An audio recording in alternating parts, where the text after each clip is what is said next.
اور اس کا ایک واقعہ بھی، حضرت عمر ہمیشہ حضرت ابو بکر سے نہ کوشش کرتے تھے آگے نکل جاؤں، آگے نکل جاؤں، آگے نکل جاؤں، ساری زندگی موقع نہ بن سکا۔ تبوک کا موقع آیا تو اللہ کے نبی نے کہا مال خرچ کرو۔ عثمان رضی اللہ تعالیٰ عنہ 10,000 لشکر کا سارا سامان تیار کیا، ان کی سواریاں، ان کا راشن کے لیے تھیلوں کو بند کرنے کے لیے دھاگے تک اپنے گھر سے دیے، اور 300 دینار اوپر دیے۔ تو اللہ کے نبی کی جھولی میں وہ 300 دینار پڑے تھے یوں، اور آپ ان دیناروں کو اٹھا کے یوں فرما رہے تھے ما علی عثمان اللہ یعمل بعدا، عثمان آج کے بعد کچھ بھی نہ کرے تو جنت واجب ہوگی۔ تو عمر کہنے لگے آج میں ابو بکر کو کاٹ سکتا ہوں، آج میں اس سے آگے نکل سکتا ہوں کہ وہ آج کل غریب ہے، میں مالدار ہوں، تو وہ تھوڑا لائے گا میں زیادہ لاؤں گا تو میں بڑھ جاؤں گا۔ لہٰذا انہوں نے اپنے مال کا آدھا حصہ، آدھا گھر میں رکھا اور آدھا لے کر آئے۔ ابو بکر نے جھاڑو پھیر دیا، جو کچھ تھا وہ سارا سمیٹ کے لے آئے۔ جب دونوں پراپرٹی سامنے رکھی گئیں تو حضرت عمر کی بہت زیادہ نظر آ رہی، ابو بکر کی بہت تھوڑی نظر آ رہی، لہٰذا حضرت عمر بڑے اطمینان میں کھڑے کہ آج جیت خطاب کے بیٹے کی ہے۔ میں قربان جاؤں، اللہ رسول تو جانتے ہیں کہ کون کیا کر کے آیا ہے، تو میرے نبی نے سوال ہی بدل دیا جو اس موقع کا سوال ہی نہیں۔ کوئی آدمی مسجد میں چندہ دینے جائے، مدرسے میں چندہ دینے جائے، کہا جی مول صاحب یہ 1 لاکھ روپیہ ہے مدرسے کے لیے، مسجد کے لیے۔ آگے مولوی صاحب کہیں پیچھے کتنے پڑے ہوئے ہیں، تو وہ کہے گا اے بھی واپس کرو، میں تو تھوڑی نیت ہے جو کوئی چکر لگتا ہے کہ تسی ٹھیکیدار ہو، مگر علی شاید ابھی پیچھے کتنے پین۔ یہ موقع کا سوال ہے ہی نہیں۔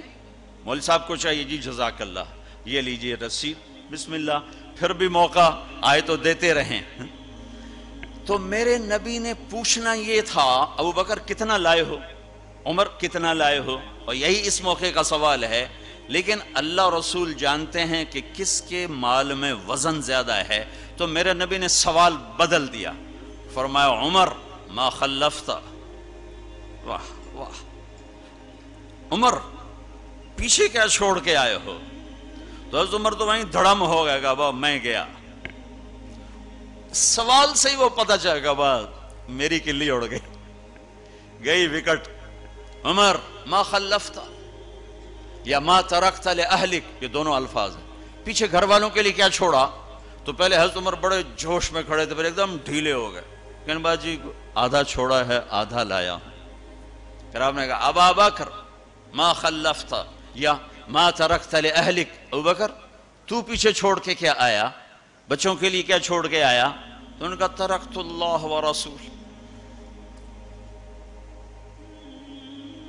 میں تو اللہ اس کے رسول کو چھوڑ کے آیا ہوں، باقی سب کچھ لے آیا۔ تو اس پر عمر کہنے لگے ابو بکر میں نہیں تجھ سے آگے بڑھ سکتا، کوئی بھی تجھ سے آگے نہیں بڑھ سکتا۔ اپنے کپڑے بھی دے دیے، اور ایک ٹاٹ تھا وہ پہن کر اس کو کانٹوں سے سی لیا۔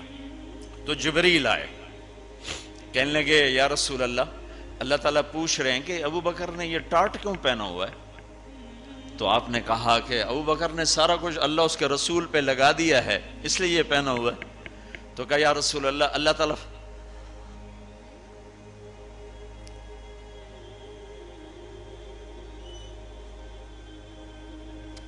اللہ تعالیٰ فرما رہے ہیں ابو بکر سے پوچھو مجھ سے راضی تو ہے، مجھ سے راضی تو ہے، اس فقر میں مجھ سے راضی ہے؟ میں تو اتنا سفر کر کے آیا ہوں، حالانکہ ابھی 4 دن پہلے میں 12 ملکوں کا 10 ملکوں کا سفر کر کے آؤں، ساری ہڈیوں میں درد ہے، میں اس لیے آیا ہوں کہ چلو کوئی بخشش کا بہانہ مل جائے، کوئی بخشش کا بہانہ مل جائے، اللہ راضی ہو جائے۔ آپ سارے اس لیے حج پہ جا رہے ہو کہ اللہ راضی ہو جائے۔ جو سارے جہان سے کہتا ہے مجھے راضی کر، وہ کہہ رہا ہے ابو بکر سے پوچھو مجھ سے راضی تو ہے۔ تو آپ نے کہا ابو بکر تیرا رب تجھے سلام بھی کہہ رہا ہے اور پوچھ رہا ہے کہ راضی ہو؟